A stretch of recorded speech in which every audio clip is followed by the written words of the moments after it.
Kolkata diamond Harbour Ranaghat তিব্বত বাস সিদ্ধে রাস্তা হওয়া ঘন্টার পথ গেলেই হলো। আমি বললাম তাহলে রাস্তাটা আমার বাতলে দিতে পারে না।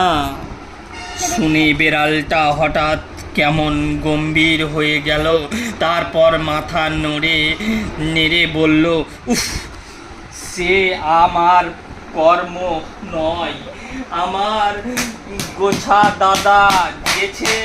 ও দাদা যদি আমি বললাম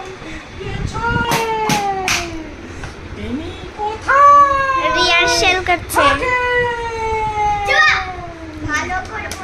বেড়াল বলল, গেছো দাদা, আবার কোথায় থাকবে?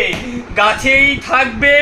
আমি বললাম, কোথায় গেলে তার সঙ্গে